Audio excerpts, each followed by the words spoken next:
To assess the thorax, ask the patient to breathe normally as you observe his respirations. Respirations should be regular and symmetrical, and the accessory muscles should not be used. The patient should breathe comfortably while sitting with his arms at rest. Now move around slowly to the patient's back. As you do this, assess the anteroposterior and lateral diameters of the thorax. Normally, the lateral diameter is up to twice the anteroposterior diameter for a ratio of about 2 to 1. Still standing behind the patient, use your finger pads to palpate the spinous processes. They should be evenly spaced and non-tender. Next, assess respiratory expansion. To do this, place your thumbs at the level of T10, or the 10th thoracic vertebra. Spread your fingers, allowing for small folds of skin between your thumbs. Ask the patient to take deep, slow breaths. As he does, watch your thumbs move with respiration. Their movement should be symmetrical. Next, assess for tactile fremitus, or voice sounds palpated on the chest wall surface. Using the ball of your hand, feel for vibrations as the patient repeats the phrase 99. Move from the apices inside the scapula down to the lower and lateral thorax. In each location, you should feel equal vibrations. Now perform mediate percussion using a systematic pattern so you can compare the two sides. Resonance should be equal over the lungs. You should hear dullness over the diaphragm. Hyperresonance means you found an area of increased air in the lung or pleural space, as with a pneumothorax or acute asthma.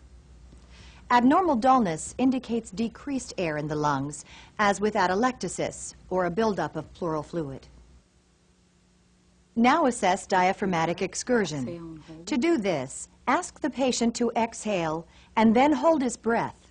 As he holds his breath, percuss from the scapula down to where the sound changes from resonance to dullness. Mark this spot with a pen. Now ask the patient to inhale deeply and hold his breath as you percuss further down to the new area of dullness. Mark this spot too. Repeat this process on the other side.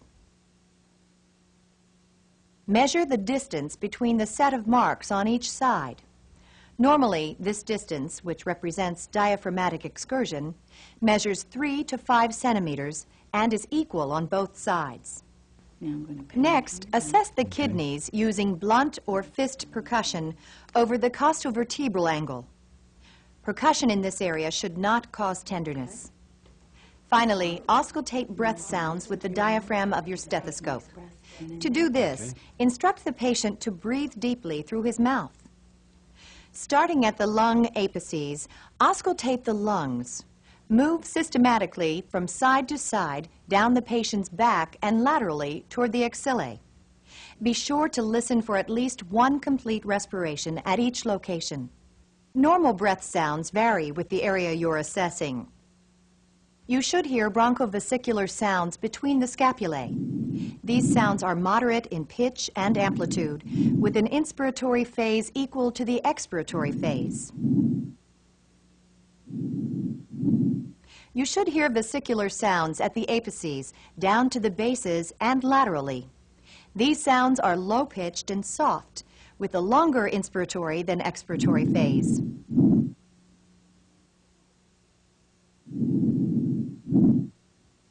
Listen for abnormal sounds, such as crackles and wheezes, and for coughing and abnormal respiratory effort. If you hear crackles or wheezes, ask the patient to cough. Then listen again to determine if the abnormal sounds have cleared.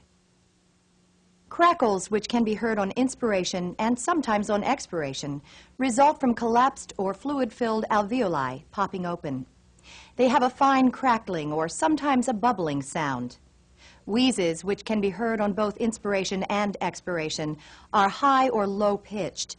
They indicate airway obstruction. If you suspect an abnormality, have the patient say 99 as you auscultate 99. These areas. 99. 99. 99. Normally, the words sound muffled and indistinct. To assess the patient's anterior thorax, begin with the bones and muscles. Normally, they appear symmetrical, and you should not see accessory muscle use, retractions, or bulges. The patient should not have signs of respiratory difficulty, such as cyanosis or nostril flaring. Next, palpate the thorax with your finger pads, moving from the lung apices to the bases. You should find no nodules or tenderness. To assess respiratory expansion, place your hands on the patient's chest along the costal margins, with your thumbs pointing toward the xiphoid process. Have the patient take a few deep breaths. As he does this, watch your thumbs. They should move simultaneously and symmetrically. Now assess for tactile fremitus as the patient repeats the phrase 99. 99. Move from the lung apices down to a point below the nipples, comparing sides.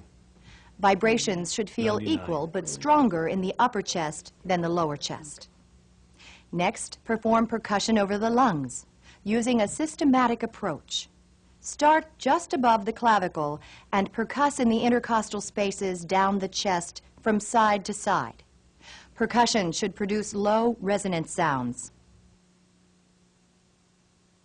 Then auscultate over the patient's lungs with the diaphragm of the stethoscope in the same pattern you used for percussion.